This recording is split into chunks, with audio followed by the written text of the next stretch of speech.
Yes, the hole just getting deeper by the week for the South Sydney Rabbitohs. 0-3 to start the year. Winding the clock back to Friday night, though, Gal. Was it good rooster, bad rabbit, or a combo of the two? A bit of both. I thought the Roosters were really good, to be honest. I thought they played really tough, really good football, great completion rate. I think it was over 80%. Whereas the Bunnies just didn't completely. Nothing surprised me about where the Bunnies are at the moment. I think Gus said it last week. They're not a spent force yet, and I still don't think they are. They were pretty ordinary on the weekend. Their completion rate was terrible, down around 70%.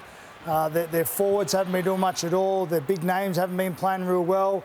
So they're not going good. But as I said, I'd never expected anything less. I thought they'd lose all three games. I remember talking to somebody in Vegas about it, saying that they wouldn't win one of their first three games, playing, I think, Brisbane, Manly and the Roosters. For me, it will be all close to top four teams. So it doesn't surprise me where they're at, but a week in rugby league is a long time. Last week we were ready to sack Benji and putting crap on the Tigers and how bad they are. They come out and win by 30 points. So, I mean, a week's a long time, and they can turn it around, South Sydney. They've got quality players in their side. They've got a lot of good individuals. They'll start playing like a team a little bit more. And when they do that, I think they can string wins together and push towards that top eight. But I don't think they're guaranteed to make the top eight. I sort of never tipped them. I think I tipped them to come 8th or 9th, actually. So if they do make the top eight, for me, they'll be at the back end of it. But I agree with Gus. I don't think they're a spent force just yet. I still think they'll go 0-7, go into their bye without a win, then they're in big trouble. But I think I still think they can come good. But Gal, this is a flow on from last year, where they were top of the comp and they fell out spectacularly. I'm not looking at last year. But I'm saying, have you seen improvement between what we saw when they fell out of contention last year to this year? For me, 2023 is good. All right, I'm not concerned about that. All right, so I haven't forward then. What if they lose to the Bulldogs on Friday? This is the crunch game. Then they're in trouble. The Bulldogs, the Warriors and the Sharks think in the next three games. So if they're to lose them 2 or 3 of them games, they're in big trouble, yeah. And there's questions got to be answered. This is the thing. You hear Caddy Walker talk after the game. He tells everyone how hard they worked in the pre-season, how hard they're working at training, how they're doing all the right things. So everything coming out of there is the right words. But no one really knows. None of us within those four walls to know how hard they train the off-season, how hard they're working throughout the week. There is no shortcuts in the NRL. If you do not put the work in, you will be found out. And at the moment, they're getting found out because, for me, they've played better teams. But in the coming weeks, games they probably should win. If they've really done the work in the off-season, if they really are working hard, I think they can turn around with some wins. No offence to Gus, but they're expected to beat the Bulldogs this week. And from a media perspective, I think that, yeah, we do cut them the slack of those 3 games because, like you said, probably not expected to win those. If they lose to the Bulldogs and a couple more, I don't think they'll be able to stop the noise. The noise was just getting bigger and bigger, and the coach knows it. He knows he's under immense pressure. He said it's his lowest point of his career. The players are being asked about, you know, is the coach safer? Do you back the coach? Those questions normally come from people like me much later in the year, like when the season's gone. This is after 3 games, and so Jason Demetriou knows he's under massive pressure, and the pressure will be huge after that. And there's already rumours in the background about Sam Burgess coming back. You know, that probably won't happen immediately. Wayne Bennett is the one that's floating around, obviously, in the background as well. He hasn't got a club for next year. He's got a history of South Sydney. There's been talk that Wayne Bennett is offside with people at South. So I wanted to clarify that today. They said there is no issue with Wayne Bennett from the way he left the club. So, you know, there's all sorts of stuff floating around at South, and they're dealing with a lot of what, you know, noise, and they say that they're 4 walls, that they don't hear it, but they do hear it, and they're feeling it. There's no doubt. Gus, how do the Rabbitohs right this ship? 3 matches in without a win.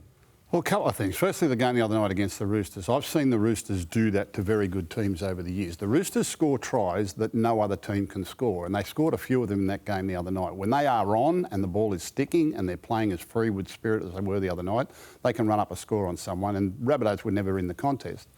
Having said that, one of my old adages is you don't lose your talent. When I look at this South Sydney roster, I see 6 or 7 Origin players, an English international, all right, and a string of wins behind them in the last 5 or 6 seasons. The club knows how to win. You don't lose your talent. It's just a matter of attitude. And as the coach said, ignoring the noise that's on the outside at the moment, a lot of that's been self-inflicted, but they've got to get rid of that out of their system. And they've just got to get back to playing to their ability, which I'm sure they will. Have a look at the roster. Have a look at the class of players.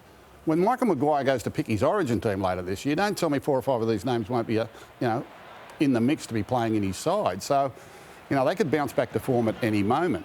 And, they've played some good sides at the start of the season. It hasn't been great. But we're only 3 weeks into this competition. We're a long, long way from writing teams off. Is there a key to getting Latrell more involved?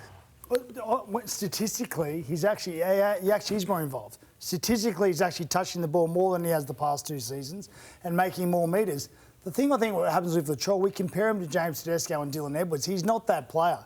He doesn't base his game off effort. I think he's getting better at that, but he never has based his game off effort. He will have a 10 out of 10 game one week, and then he'll go back to just being Latrell and cruising through and doing what he's got to do. He's never been a James Tedesco or a Dylan Edwards who play 8 out of 10 every week. Then they'll have a game where they score 2 tries, set 2 tries up there, a 9 or a 10.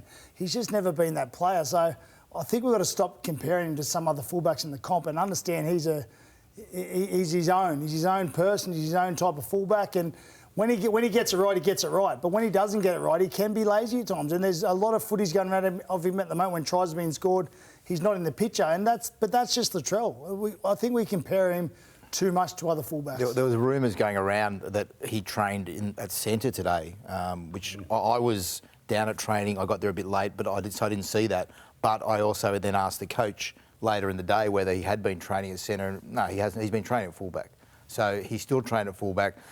Is centre, I mean, Gus, is centre the position for Latrell? I mean, is that better suited to his work rate and all those sorts of things? Maybe in representative football, in club football, he's been outstanding as a fullback. And as Paul said, his numbers have actually been pretty good. Individually, a few of them, their numbers have been good. It's just collectively as a team, it hasn't come together yet.